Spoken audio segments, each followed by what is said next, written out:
Stop scrolling, look at your thumb. That twitch of muscle, that seamless connection between thought and movement, you think it's yours? You think it's a permanent lease? I'm 95 years old and I'm telling you from the finish line, you are currently occupied by a squatter who is dismantling the house while you're still inside. I can't walk to my mailbox anymore. It's 42 feet from my front door. I've measured it in gasps. I have to stop twice, leaning my weight against the cold brick of the planter, waiting for my lungs to stop screaming like they've been filled with wet sand. I didn't get struck by lightning. I didn't catch a rare virus. I wasn't unlucky. I built this prison. I laid every single brick with my own teeth. Are you proud of your appetite? Does that cheat meal feel like a victory? When you look in the mirror, do you see a body or do you see a waiting room? How many more times are you going to tell yourself that tomorrow is the day the discipline starts? When exactly is this mythical later where you finally become the person you've been promising to be for a decade? You think you're making choices. You aren't. You're just feeding a ghost that's going to haunt you when you're my age. Let me take you back to June 14th, 1982. It was a Tuesday in Columbus, Ohio.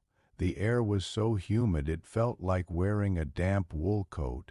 I was 52 years old, sitting in a doctor's office that smelled of rubbing alcohol and old magazines. My doctor, a man named Miller who had a nervous habit of clicking his ballpoint pen, looked at my blood work and told me I was pre-diabetic. He told me if I didn't change my life right then that afternoon, the debt would start compounding. I laughed at him.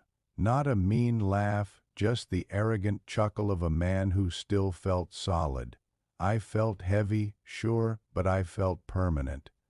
I left that office, the heat hitting my face like a physical blow, and the first thing I did was pull into a drive-through.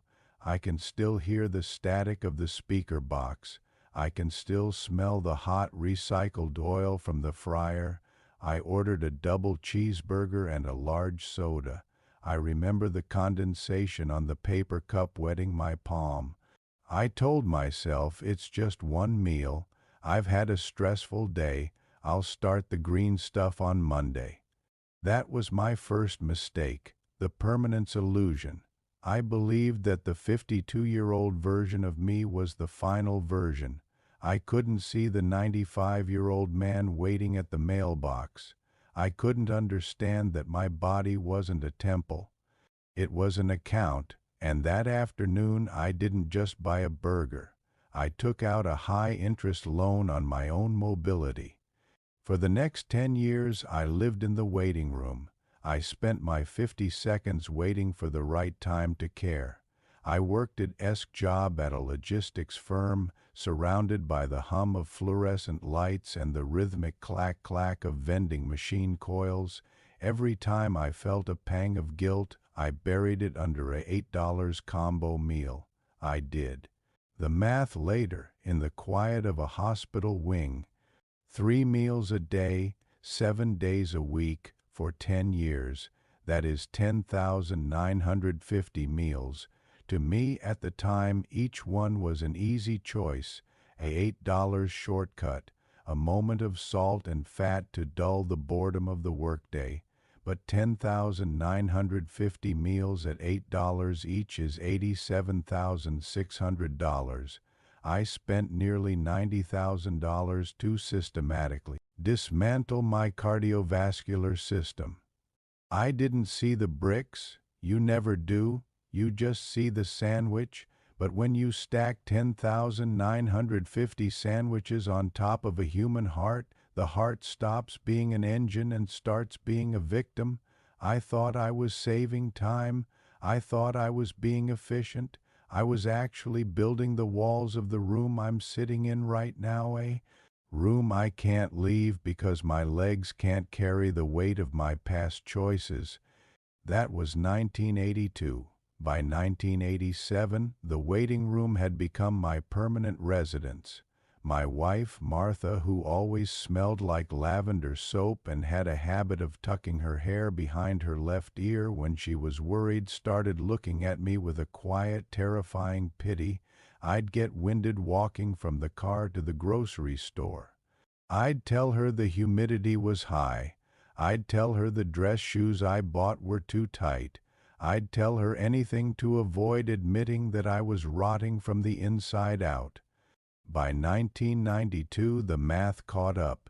10 years had vanished since that doctor's appointment in Columbus. I was 62. Most men are looking toward retirement, dreaming of golf courses or woodworking. I was looking for the nearest chair. I sat down at our kitchen table one rainy Tuesday. The wood was cold against my forearms, and I pulled out a yellow legal pad. I started calculating. I looked at those 10,950 meals, not just the cost in dollars, but the cost in capacity. Here is the calculation that will keep me awake until the day they bury me. In those 10 years, I chose the easy meal over the hard preparation 10,950 times. Each meal took about 15 minutes to consume. That's 2,737 hours spent feeding a disease. If I had spent just half of those hours walking just 368 hours, I would have covered roughly 4,100 miles. That is the distance from New York City to London, plus a few hundred miles into the English countryside. I traded a walk across the Atlantic Ocean for 10,950 cardboard boxes and plastic straws. I lost 4,000 miles of mobility because I couldn't handle the discomfort of a salad or a 20-minute walk after dinner. I was suffering from the sunk cost fallacy. I felt like I had already gone so far down the road of the big guy who eats what he wants that changing now would be an admission that the last decade was a waste. So, to protect my ego, I kept digging the hole. I doubled down on the very thing that was killing me because the alternative, admitting I was wrong, was too painful to swallow. The erosion isn't a landslide. It's a slow drip of acid on a steel cable. In 1995, Martha wanted to go to the Smoky Mountains. She wanted to stand on Klingman's Dome and see the mist roll over the ridges. I told her my knees couldn't handle the incline. I told her the air was too thin. The truth? I was terrified I'd have a heart attack in front of her and she'd have to watch me die on a dirt path. So we stayed in the hotel. We ate at a buffet. I sat in a vinyl booth, smelling the steam from the carving station, while the woman I loved stared out the window at a mountain I was too heavy to climb.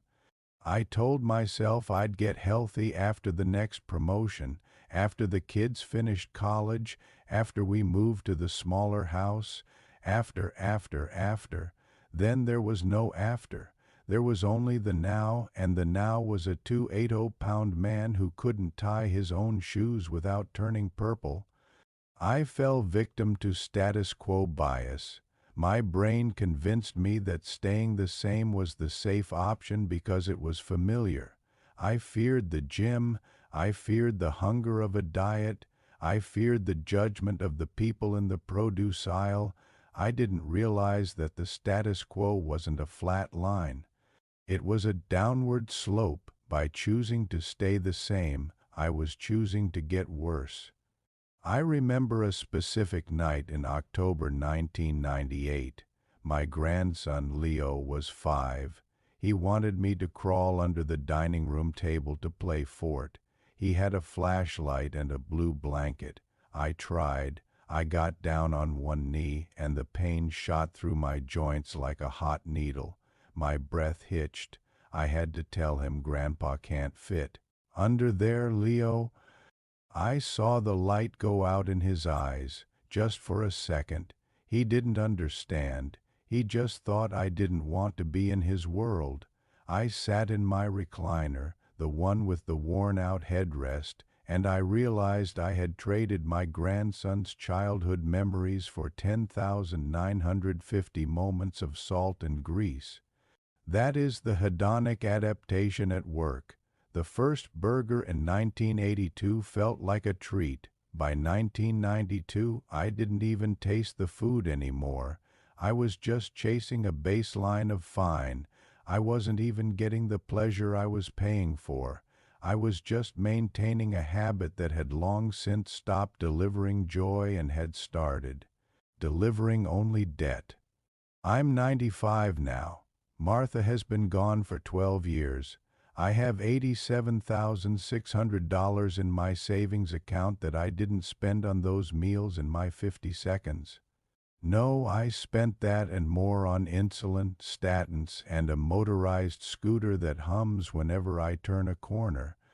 I'd give every cent of my pension, I'd give the house, the car, and the very clothes off my back to have those 4,000 miles back, to be able to walk to that mailbox without a strategy, to be able to crawl under a table with a blue blanket. But the debt is called, and the collector doesn't take cash, he takes your breath. Stop the video. Don't look at the screen for a second. Look at your hands. Turn them over. Look at the skin, the way the knuckles move, the way the blood flows beneath the surface. You think those hands belong to you? They belong to the person you are going to be 40 years from now, and right now you are a thief. You are stealing the strength from those hands so you can have a moment of convenience today. Two versions of you exist in this room. There is the one sitting there, holding a phone, thinking you have plenty of time, and there is the version of you at 95, sitting in a chair that smells like stale upholstery, screaming through the decades for you to put the fork down. I am that scream. You are suffering from optimism bias. You think the future you will be more disciplined than the current you. You think that at 60 you'll magically develop the willpower you don't have at 30. You won't. You'll just be the same person, only more tired and with less time to fix the damage. I am going to give you 3 directives. They aren't tips. They aren't hacks. They are commands from a dying man who has seen the end of your current path. First, the receipt audit. Go to your bank app right now. Look at the last 30 days. Total up every cent you spent on food that came through a window or out of a bag. Look at that number. That isn't a food budget. That is the price you are paying to shorten your life. Why it's hard? It forces you to see the bricks you're laying. What it reveals that you are literally financing your own funeral in $12 increments. Second, the 10-minute ghost walk. Put your phone in a drawer, go outside, walk for 10 minutes in one direction, then 10 minutes back. Don't listen to a podcast.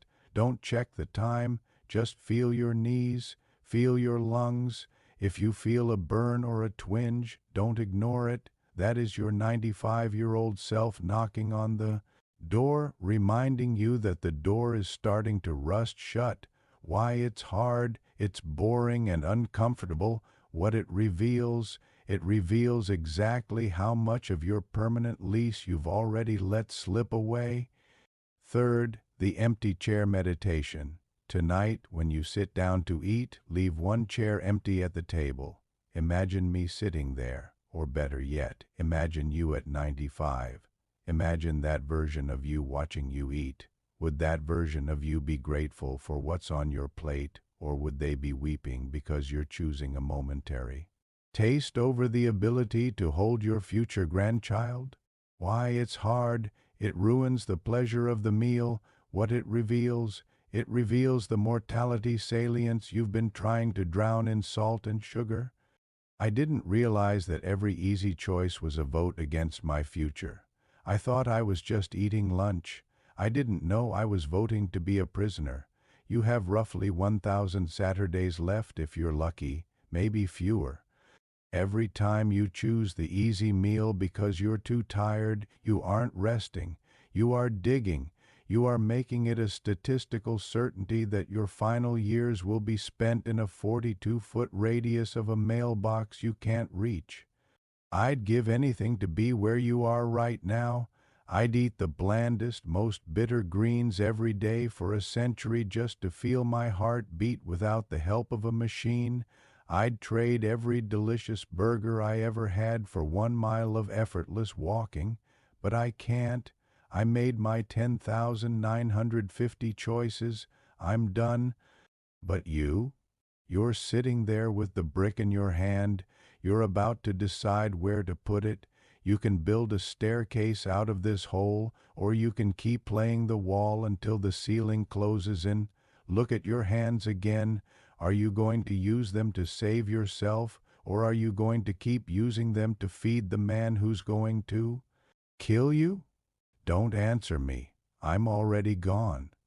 Answer the version of you that has to live in the body you're building right now. Go do something that hurts today so it doesn't kill you tomorrow.